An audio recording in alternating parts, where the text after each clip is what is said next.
Hello guys, bersama saya lagi dalam Alright Nopa Channel, berita gempak dan akhirnya sahabat-sahabat semua, PMX membuka mulut isu ya ahli parlimen bersatu yang memberikan sokongan kepada kerajaan perpaduan dan juga pengosongan kerusi ya MP-MP daripada parti bersatu ini. Jadi apakah kenyataan daripada Perdana Menteri itu ataupun Datuk Seri Anwar Ibrahim? Ini yang menarik ya untuk saya kongsikan bersama dengan anda. Tapi sebelum saya teruskan, jangan lupa juga untuk terus support Alright Nopa Channel dengan cara tekan butang subscribe, like dan share. Mari kita ikuti berita gempa hari ini. Status 6 kursi parlimen bersatu, apa kata Perdana Menteri? Jadi ini yang saya kongsikan bersama dengan anda sahabat semua, kenyataan terkini daripada Perdana Menteri apabila ditanya oleh para wartawan hari ini. Jadi, Datuk Seri Anwar Ibrahim berkata, soal kedudukan 6 kursi parlimen yang disandang Wakil Rakyat Bersatu perlu dirujuk kepada Speaker Dewan Rakyat. Perdana Menteri berkata, kerajaan menyerahkan kepada Tan Sri Johari Abdul untuk membuat keputusan berhubung dengan usul yang dikemuka bersatu yang meminta supaya pengosongan dibuat ke atas 6 kursi terbabit. Katanya soal 6 kursi bersatu perlu dirujuk kepada Speaker Dewan Rakyat. Biar Speaker yang putuskan, katanya ringkas kepada media selepas solat Jumaat di Masjid Tun Abdul Aziz di Petaling Jaya hari ini. Semalam Bersatu mengemukakan notis kepada Johari meminta supaya 6 kursi parlimen diwakili rakyatnya yang sebelum ini menyokong Anwar Ibrahim dikosongkan. Kesemua wakil rakyat terbabit ialah ahli parlimen Bukit Gantang, Datuk Syed Abu Husin, Datuk Dr. Suhaili, MP Labuan, Zahari Kecil, MP Jeli, Muhammad Azizi, Gua Musang, Datuk Iskandar Zulkarnain, Kuala Kangsar dan juga Datuk Dr. Zulkafli Hanafi, ahli parlimen Tanjung Karang. Jadi itu antara jawapan singkat sahabat semua yang dijawab oleh Perdana Menteri kita ya dalam satu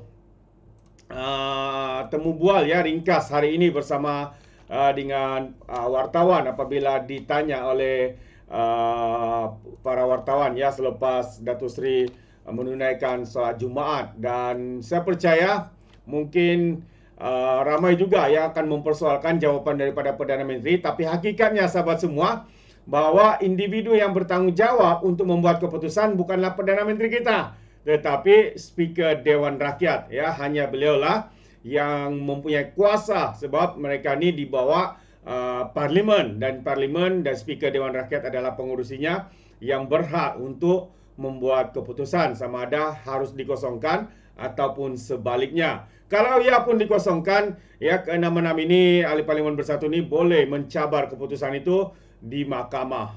Jadi menarik ya untuk kita ikuti apakah ya yang berlaku ke-6 ahli parlimen bersatu ini. Jadi apa pandangan anda sahabat semua? Anda boleh berikan komen di dalam ruangan komen. Dan satu lagi kenyataan daripada Perdana Menteri yang menarik juga untuk saya kongsikan bersama dengan anda ya, berkaitan dengan keyakinan pelabur ke negara kita. Jadi hari ini kerajaan Madani terus diyakini ya 3 bulan pertama pelaburan sudah mencapai 83.7 bilion ringgit. Jadi ini adalah satu angka yang boleh dianggap baik ya dalam masa 3 bulan. 3 bulan sahabat semua, bukan setahun tapi 3 bulan. Bayangkan kalau dalam masa setahun lagi ya mungkin akan lebih banyak dibandingkan daripada tahun sebelumnya.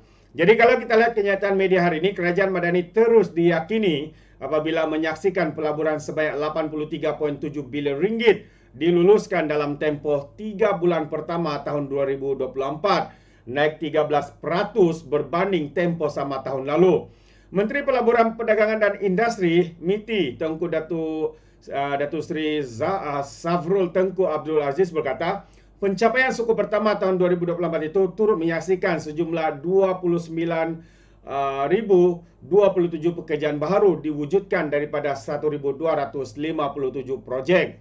Menurutnya lagi, prestasi yang memberangsangkan itu disokong oleh peningkatan 23.8% dalam pelaburan asing dan lonjakan 1.6% dalam pelaburan domestik bersama-sama dengan kenaikan 14.6% dalam bilangan peluang pekerjaan. Tambahnya, ini jelas menunjukkan bahwa pelabur semakin yakin dengan pelbagai usaha yang sedang dilakukan oleh kerajaan. Daripada 83.7 bilion ringgit pelaburan yang diluluskan, pelaburan asing menyumbang 56%, iaitu 47.0 bilion ringgit, manakala 44%, iaitu 36.7 bilion datang daripada pelaburan domestik katanya. Dan beliau berkata demikian selepas merasmikan Centralized Sustainability Intelligence, iaitu CSI Solution oleh Bursa Malaysia di ibu negara pagi ini. Tunku Zafrul juga turut memaklumkan bahawa sektor pembuatan mencatatkan pelaburan yang tertinggi dalam menyumbang lebih separuh, iaitu 51.3% pada 43 bilion ringgit. Jadi itu antara perkara yang mengejutkan kita sahabat semua. Dan kalau kita lihat penyumbang utama itu daripada pembuatan diikuti oleh sektor perkhidmatan, iaitu 47% atau 39.3 bilion, dan sektor premier dengan menyumbang 1.7% atau 1.4 bilion ringgit. Terbaik sahabat-sahabat semua. Jadi ini adalah satu berita baik ya untuk negara kita, khususnya dalam mengharungi ya kepayahan ya yang mengatakan pelaburan tidak masuk kata pembangkang, tapi sebenarnya itu hanyalah penipuan dan pembohongan daripada geng-geng pembangkang. Dan antara perkara yang menarik juga untuk saya kongsikan bersama dengan anda adalah berkaitan dengan pelaksanaan subsidi diesel ya bersasar, dan akhirnya rakyat yang meraih manfaatnya. Walaupun ya isu ini ditunggang digunakan oleh walaun-walaun cyber terupa pembangkang, pemimpin-pemimpin daripada PAS dan Bersatu, gelakan sahabat semua, ya termasuk juga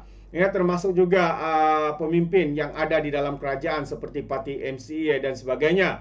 Jadi apa yang berlaku sebenarnya, penyasaran subsidi diesel ini ya yang akhirnya yang mendapat manfaat itu adalah rakyat. Ya, kenyataan seorang pemimpin pemuda amanah nasional berpendapat pengurangan subsidi diesel muncul sebagai langkah penting ke hadapan ketika negara menuju ke arah pembangunan mampan. Ya, pengerusi Biro Ekonomi dan Perdagangan Dr. Ngeru Yuen berkata, kerajaan boleh memperuntukkan semula dana negara ke arah inisiatif yang menyokong pertumbuhan dan kestabilan ekonomi jangka panjang. Selain itu katanya, peralihan daripada subsidi diesel boleh memberi insentif kepada penggunaan teknologi yang lebih bersih dan tenaga boleh diperbaharui. Bahan api yang bersubsidi menggalakkan kadar penggunaan yang lebih tinggi, menyumbang kepada peningkatan pelepasan gas rumah hijau. Jadi katanya kerajaan Malaysia mempunyai komitmen untuk mengurangkan intensiti pelepasan gas rumah kaca sehingga 45% kepada keluaran dalam negara kasar KDNK menjelang tahun 2030, katanya menerusi satu kenyataan. Jadi adakah anda setuju sahabat-sahabat semua? Itu antara perkara yang menarik untuk kita fikirkan bersama. Jadi sahabat semua, sampai di sini saja apa yang ingin saya kongsikan bersama dengan anda. Sekiranya anda mau berikan sebarang komen, pandangan berkaitan dengan isu ini, anda boleh berikan di dalam ruangan komen. Tapi ingat, komen dengan cara berhemah. Terima kasih. Izinkan saya untuk mengundurkan diri, dan seperti biasa peribahasa mengatakan tapapun kangkap 2 ton keinginan. Dalam bahasa Melayunya, tepuk dadah tanya selera. Sekian saja daripada Orang Nampak Channel. Kita berjumpa lagi. Bye bye.